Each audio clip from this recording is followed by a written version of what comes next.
அனைவருக்கும் வணக்கம். இது சாரதி லா studies. Sarathi law ஸ்டடீஸில் law of டாக்ஸேஷனில் அடுத்ததாக பார்க்கக்கூடிய மிக முக்கியமான வீடியோ டர்ன் ஓவர்.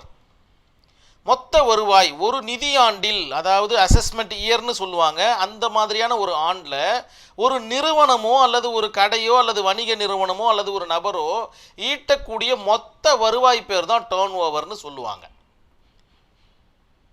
டர்ன் ஓவர்னா என்ன அப்படின்னு பார்த்தோம்னா, இந்த ஒரு 4-5 லைனை படிக்கும்போது மிக அற்புதமாக புரிய வரும். டர்ன் ஓவர் என்பது ஒரு வணிக நிறுவனம் அல்லது ஒரு குறிப்பிட்ட காலப்பகுதியில், பொதுவாக ஒரு நிதியாண்டில்னு சொல்லிட்டாங்க. அசஸ்மெண்ட் இயர் மொத்த விற்பனை மதிப்பாகும் அப்படின்ற மாதிரி சொல்லப்படுது. அந்த இடத்துல விற்பனையாகின்ற பொருட்களின் மொத்த மதிப்பு. ஒரு கடை வச்சுருக்காங்க, அந்த கடையில் பார்த்தீங்கன்னா ஒரு நாளைக்கு பார்த்தீங்கன்னா ஒரு 30,000 செலவு வியாபாரம் ஆகுது அப்படின்னும் போது, ஒரு வருடத்தில் எத்தனை ஆயிரங்கள் எத்தனை லட்சங்கள் அந்த கடை ஈட்டுது அப்படின்றது தான் இந்த டர்ன் ஓவர். உங்களுடைய ஆன்சர் சீட்டில் இந்த வார்த்தை கண்டிப்பாக இருந்து ஆகணும். ஏன்னா லா ஆஃப் டாக்ஸேஷனில் மிக முக்கியமான ஒரு வார்த்தை தான் இந்த டர்ன் ஓவர். இதெல்லாம் நேரடியாக கேட்க வேண்டிய அவசியம் இல்லை. ஏதாச்சும் ஜிஎஸ்டி கேட்டாலும் சரி அல்லது அசஸ்மெண்ட் இயர் கேட்டாலும் சரி, இந்த டர்ன் ஓவர்ன்ற வார்த்தையை நீங்கள் எழுதி தான் ஆகணும்.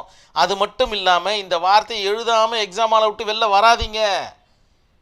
ஏன்னா அந்த அளவுக்கு மிக முக்கியமான ஒரு கான்செப்ட். இதை பேஸ் பண்ணி தான் டேக்ஸே வருது, இதை பேஸ் பண்ணி தான் டேக்ஸே ஃபிக்ஸ் பண்ண போகிறாங்க. அப்போ இந்த வார்த்தையை நம்ம எப்படி யூஸ் பண்ணாமல் இருக்க முடியும்? புரிஞ்சிருக்கும் நம்புகிறேன். சரி, மதிப்பாகும் இது பொருள்களில் விற்பனை செய்த தொகையையும் அல்லது சேவைகள் வழங்கியதற்காக பெற்ற மொத்த வருவாயையும் குறிக்கிறது. அது பொருள்களை வழங்கியதற்காக இருக்கட்டும் அல்லது சேவைகளை செய்வதற்கான இருக்கட்டும், ஒரு நிதியாண்டில் பெறப்பட்ட அல்லது விற்பனை செய்யப்பட்ட மொத்த தொகை பேர் தான் டர்ன் ஓவர். இந்த இடத்துல பார்த்தீங்கன்னா எடுத்துக்காட்டு சொல்கிறாங்க பாருங்க, ஒரு உதாரணம் சொல்லப்படுது. இதெல்லாம் உங்களுடைய ஆன்சர் ஷீட்டில் இருந்தே ஆகணும். ஒரு கடை அல்லது நிறுவனம் ஒரு ஆண்டில் ரூபாய் 10 லட்சம் மதிப்பில் பொருட்களை விற்றால் அந்த 10 லட்சம் தான் அந்த கடையின் டர்ன் ஓவர். இதை விட புரிகிற மாதிரி உங்களுக்கு சொல்லவே முடியாது. இப்போ உங்களுக்கு மிக அற்புதமாக புரிஞ்சிருக்கும் டர்ன் ஓவர்னா என்ன அப்படின்னு. இப்போ டர்ன் ஓவருக்கும் ப்ராஃபிட்டுக்கும் இருக்கிற வித்தியாசம் என்ன? கண்டிப்பாக டர்ன் ஓவர் கேட்கும்போது ப்ராஃபிட் எழுதுங்க, ப்ராஃபிட்டை கேட்கும்போது டர்ன் ஓவர். ஏன்னா ஒன்றுக்குள்ளே ஒன்று பைண்டப் ஆகி வரக்கூடிய விவகாரங்கள் அப்படின்றத நினைவில் வச்சுக்கிங்க.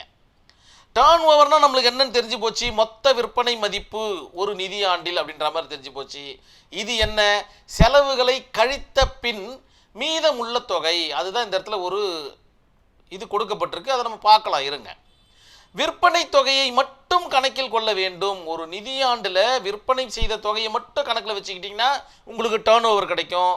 விற்பனை தொகை மைனஸ் செலவுகள், மைனஸ் அது விற்பனை தொகை இருக்கா, மைனஸ் செலவுகள் பண்ணிட்டீங்கன்னா ஈக்குவல் டு வரக்கூடிய அந்த தொகை தான் லாபம். That means profit. புரிஞ்சிருக்கும் நம்புறேன். லாபம் இருக்கலாம் இல்லாமலும் இருக்கலாம். எதில்? டர்ன் ஓவரில். லாபம் ஒரு மோட்டோ கிடையாது இந்த இடத்துல. ஆனால் இது லாபம் மட்டும்தான் குறிக்கோள், ப்ராஃபிட்.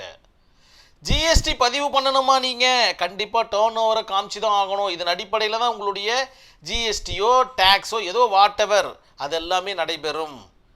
இன்கம் டேக்ஸ் லாபத்தின் அடிப்படையில், லாபம் பெறும் கான்செப்டில் டேக்ஸ் இடம்பெறும் அப்படின்ற மாதிரி உங்களுடைய ஆன்சர் ஷீட்டை ஃபில் பண்ணுங்க. இந்த இடத்துல குறிப்பு சொல்லப்பட்டிருக்கு, டர்ன் ஓவர் என்பது லாபம் அல்ல, டர்ன் ஓவர் என்பது ப்ராஃபிட் இல்லை அப்படின்ற மாதிரி சொல்லிட்டாங்க. மொத்த விற்பனை மதிப்பு மட்டுமே. ஆல்ரெடி நம்ம இந்த இடத்துல தெளிவாக பார்த்துட்டோம். இது எல்லாமே உங்களுடைய ஆன்சர் ஷீட்டில் இருந்தாகணும். சிறுவினாக்களில் தான் கேட்பாங்க அதிகபட்சமாக. பெருவினாக்கள்லையும் நீங்கள் உட்புகுத்தி எழுதக்கூடிய திறமையை வளர்த்துக்கணும். இந்த வார்த்தை இல்லாமல் நான் வரமாட்டேன் அப்படின்ற மாதிரி எக்ஸாம் ஹாலுக்குள்ளே என்ட்ரி ஆகுங்க. இந்த இடத்துல ஒரு உதாரணம் கொடுக்கப்பட்டிருக்கு, ஒரு இல்லுஸ்ட்ரேஷன் மாதிரி. இல்லுஸ்ட்ரேஷன் இல்லாமல் இந்த டர்ன் ஓவரை உங்களால் முடிக்க முடியாது அப்படின்றத நினைவில் வச்சுக்கிங்க. ஒரு கடை ஆண்டு விற்பனை, that means turn over 10 lakhs. அதனுடைய செலவுகள் என்னென்னவோ செலவுகள் இருக்கும், கொடுக்கறது, வாங்கிறது, கட்டுறது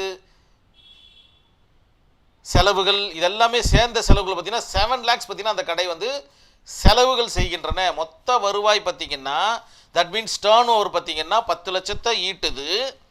அந்த 10 லட்சத்துலேருந்து செலவுகள் 7 லட்சத்தை செலவு பண்ணுது.